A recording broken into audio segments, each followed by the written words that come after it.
মৌলানা আব্দুল মালিক সাহেব একটা কথা বলতেন বা বলেছিলেন একদিন, আর অন্যদেরকেও বলেছেন, যে কোনো জটিল সমস্যা, জটিল কোনো হাজত, জটিল কোনো মাকসাদ যেটা মনে হচ্ছে আপাত দৃষ্টিতে অসম্ভব, খুব কঠিন, অসম্ভব, এটার জন্য একটা আমল আছে। তো এই আমলটা খুব কম মানুষই করতে পারে, আমিও করতে পারিনি জীবনেও।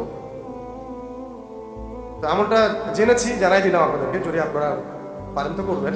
যে কোনো হাজত, হালাল বৈধ যে কোনো হাজত মাকসাদ বা যে কোনো সমস্যা থেকে নিষ্কৃতি, কঠিন সিচুয়েশন থেকে বের হওয়া, এগুলোর জন্য একটা আমল বলা হয়েছিল আমাকে একদিন। সেটা হলো 1000 রাকাত নামাজ পড়া। কত রাকাত?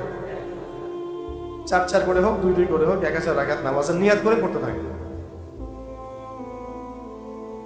আমি 1000 রাকাত, 1000 রাকাত পড়তে হবে না, হয়তো কারো 50 রাকাতেই হাজত পূরণ হয়ে গেছে, কারো 100 রাকাতে হয়ে গেছে।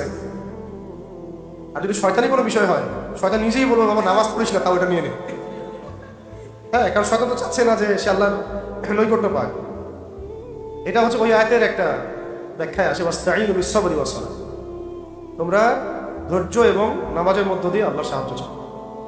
1000 না পারি আমরা কিছু তো নিয়াত করতে পারি, 100 রাকাত করবো, হ্যাঁ, গ্যাপ দিয়ে দিয়ে হতে পারে।